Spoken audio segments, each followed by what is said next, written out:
Welcome to my channel. I'll teach you Java programming full course from the very basics to advanced, one topic at a time. This is lesson 13, identifiers in Java. What are identifiers? Identifiers are the names used to identify variables, methods, classes और other program elements. Basically identifiers वो names होते हैं जो हम use करते हैं अपने variables के लिए, मेथड्स के लिए, क्लासेस के लिए, एक प्रोग्राम में. जैसे मैंने अपने वेरिएबल को नेम दिया age, int age equal to 10. तो इंट मेरा डेटा टाइप हो गया, एज मेरा वेरिएबल का नेम एंड देन 10 उसमें वैल्यू स्टोर हो रही है. ये हेल्प करते हैं हमें यूनिकली रिकॉग्नाइज करने के लिए एक एलिमेंट को. जिस कोड में अगर हम अलग अलग नेम देंगे अपने कोड में अपने एलिमेंट्स को, मेथड्स को, क्लासेस को, तो वो हमें यूनिकली हमें पता चलेगा कि हमने कौन सा मेथड या कौन सा वेरिएबल कहाँ यूज करा है. Rules for writing identifiers. सबसे पहले first must start with a letter A to Z और अपर केस और स्मॉलर केस, डॉलर साइन और अंडरस्कोर. आइडेंटिफायर के नेम्स होते हैं जो हम देते हैं उन्हें, वो मस्ट स्टार्ट होना चाहिए लेटर से. It can be a lower case और अपर केस, और डॉलर साइन और अंडरस्कोर साइन. जो हमारे सिंबल्स होते हैं उसमें हम सिर्फ डॉलर साइन और अंडरस्कोर साइन ही यूज कर सकते हैं, बाकी के सिंबल्स भी हम यूज नहीं कर सकते, जैसे and, exclamation mark, percentage sign, hashtag, वो भी हम यूज नहीं कर सकते. एंड देन हम उसे डिजिट से भी, जैसे किसी नंबर से भी स्टार्ट नहीं कर सकते. Then can contain letters, digits 0 to 9, dollar और अंडरस्कोर. हम उससे स्टार्ट नहीं कर सकते डिजिट से, लेकिन हमारे एक वेरिएबल के नेम में डिजिट आ सकता है. जैसे मैंने अपने वेरिएबल का नाम दिया इंट एज 1, तो एज 1, एज भी मेरा वेरिएबल का नेम है एंड 1 भी मैंने उसमें वेरिएबल का नेम दिया है. The digits can be add in the variable name but not in the starting. हम स्टार्ट नहीं कर सकते डिजिट से, लेकिन हम उसे इंक्लूड कर सकते हैं अपने नेम में.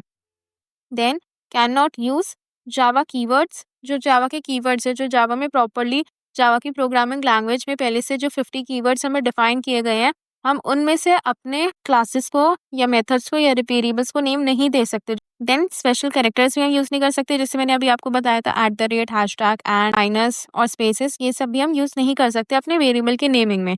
Then fourth, case sensitive. This is often ignore by many students and this is very important. Case sensitive मतलब दोनों upper case and lower case के वेरिएबल्स के नेम अगर सेम भी है नेम, तो वो भी डिफरेंटली काउंट होंगे. फॉर एग्जाम्पल आप देख सकते हैं माई वैर एंड माई वैर आर डिफरेंट, क्योंकि इसमें माई वैर में वी कैपिटल हो गया एंड देन नेक्स्ट वाले माई वैर में वी स्मॉल हो गया.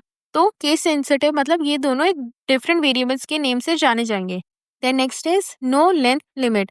However keep identifiers meaningful and concise. Identifier की कोई लिमिट नहीं होती लेंथ की, हम उसे कितना भी लंबा लिख सकते हैं. हमें वेरिएबल का या मेथड का या क्लास का नेम देखते ही पता चलना चाहिए कि इसमें क्या हो रहा है, इस पर्टिकुलर कोड में क्या हो रहा है. तो उसे कंसाइज रखिए, मीनिंगफुल रखिए. इससे क्या होगा, आपको एक क्लीन रिटर्न कोड बनेगा. Then next is examples of valid and invalid identifiers. Let's see valid. My variable is valid. Then next is invalid. ये इनवैलिड है फर्स्ट वेरिएबल क्योंकि एक स्टार्ट हो रहा है एक डिजिट से. Then temp value underscore temp value is valid. My variable contains dash और minus sign which is not valid. Then $myvar 123 is valid. Dollar is a valid symbol that can be used to name a identifier and var is also good. Then 123. अब यहाँ पे बच्चे कई बार confuse हो जाते हैं कि हमने पढ़ा था कि हम डिजिट्स इंक्लूड नहीं कर सकते अपने वेरिएबल्स में. नहीं, हम डिजिट से स्टार्ट नहीं कर सकते एक आइडेंटिफायर का नेम, लेकिन हम उसे इंक्लूड कर सकते हैं अपने नेमिंग. जैसे मैंने स्टार्ट करा है माई से, देन मैं 123 लिख सकती हूँ, लेकिन मैं 123 से स्टार्ट नहीं कर सकती. Then next is void. void एक कीवर्ड है तो इनवैलिड है, हम उसे यूज नहीं कर सकते. Then my var is not valid because it include space. White space is also not allowed in naming the identifiers. Then next is use meaningful names. हमें हमेशा एक मीनिंगफुल नेम्स ही देने चाहिए अपने आइडेंटिफायर्स को. Then next are following naming conventions. Variables and methods. Variables and methods start with a lower case letter, use camel case. Variables and methods start with a lower case letter, use camel case. Camel case का example आप यहाँ देख सकते हैं, जैसे मैंने example में लिया है my age. My is a smaller case but age का A is a upper case. इसे ही कहते हैं कैमल केस. कैमल केस उसे कहते हैं जिसमें हमने दो वर्ड को मिला के एक आइडेंटिफायर का नेम दिया है. में हमारा फर्स्ट वर्ड लोअर केस का होगा, लेकिन सेकेंड वर्ड का फर्स्ट लेटर कैपिटल केस में होगा या अपर केस में होगा. जैसे इसमें आप ए देख सकते हैं, A is capital and rest of the words are in lowercase. Then next example is calculate sum. Again, calculate is the first word, it is in a lowercase, and the second word is sum. It has a capital letter only S. Class names start with an uppercase letter. जो हमारे class के name है वो start होते हैं अपर case से। Like हम अपनी क्लास को दे रहे हैं क्लास स्टूडेंट, तो स्टूडेंट अपर केस से होगा, क्लास कार तो कार अपर केस से होगा। The next constants use upper case letters with underscores. This is an important point. जो हम कॉन्स्टेंट्स यूज करते हैं, अपनी कॉन्स्टेंट एक कीवर्ड होता है जो हमें डिफाइन करता है, जो हम अपने प्रोग्राम में कॉन्स्टेंट वैल्यू दे रहे हैं वो हमेशा अपर केस से स्टार्ट होएगा और वो अंडरस्कोर भी यूज होगा उसमें। जैसे max value and pi, max value हम कोई मैक्सिमम वैल्यू दे रहे हैं अपने प्रोग्राम में और वो कांस्टेंट रहेगी थ्रू आउट द कोड, तो हम उसे डिनोट करेंगे अपर केस से end with an underscore. If we have the two words in this and if it's only a one word like P then we can only use the upper case. Avoid single letters, हमें कभी भी एक single letters name नहीं देने चाहिए अपने identifiers को। Okay, so now let's see Java identifiers program. सबसे पहले मैंने क्लास बनाई है, क्लास जावा आइडेंटिफायर्स। देन मैं उसमें मेन मेथड की फर्स्ट लाइन लिखूंगी, वैलिड आइडेंटिफायर्स के examples लिखूंगे।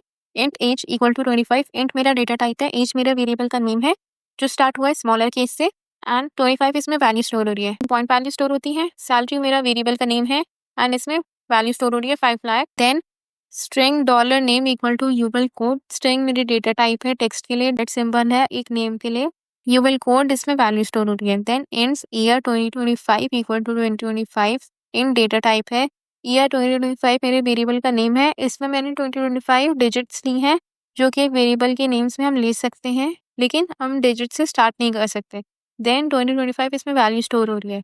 Final int max age equal to 100, final variable है मेरा मैक्स एज जो मैंने कैपिटल से डिनोट किया है, ये कांस्टेंट है, इसकी value throughout the code same रहेगी।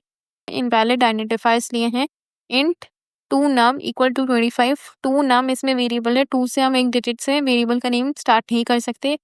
Then double my value equal to है तो एक वैलिड वेरिएबल नेम नहीं है। Then string class equal to hello, class मेरे वेरिएबल का नेम है जो मैं एक वेरिएबल के नेम को एक कीवर्ड के नेम पे नहीं दे सकती। मैं अनकमेंट करके आपको रन करके दिखाऊंगी कि जब हम ऐसे वेरिएबल्स का नेम यूज करते हैं जिसमें कैसे एरर आता है। देन इन सब वैल्यूज को प्रिंट करवाने के लिए मैंने स्टेटमेंट लिखी है। नाउ हम कंट्रोल एस करके प्रिंट करते हैं अपना प्रोग्राम। जब हमारा प्रिंट हो गया ये थे वैलिड आइडेंटिफायर्स। देन दोबारा मैं अब अनकमेंट करूंगी अपने इनवैलिड आइडेंटिफाई को। सबसे पहले मैंने अनकमेंट करा int two num equal to 25, error show हो रहा है की लाइन में, इसमें क्योंकि हमने अपने वेरिएबल को नाम दिया टू नम, ये हम अपना वेरिएबल का नेम नहीं दे सकते क्योंकि एक डिजिट से स्टार्ट है। देन मैं बाकी के अनकमेंट करती हूँ इनवैलिड आइडेंटिफायर्स के नेम। अब हम कंट्रोल ऐसे सेव करके अपने देखेंगे क्या एरर आता है, क्योंकि इसमें हमने गलत नेम्स दिए हैं अपने वेरिएबल को, इसलिए हमें एरर शो हो रहा है। अगर हम इन्हें सही कर देंगे दोबारा तो हमारा एरर हट जाएगा। तो आप याद रखिएगा ये छोटी छोटी चीज़ बहुत इंपॉर्टेंट होती है जावा के क्लीन कोड बनाने के लिए। Thanks for watching, check out my playlist for the complete Java course from beginner to advance.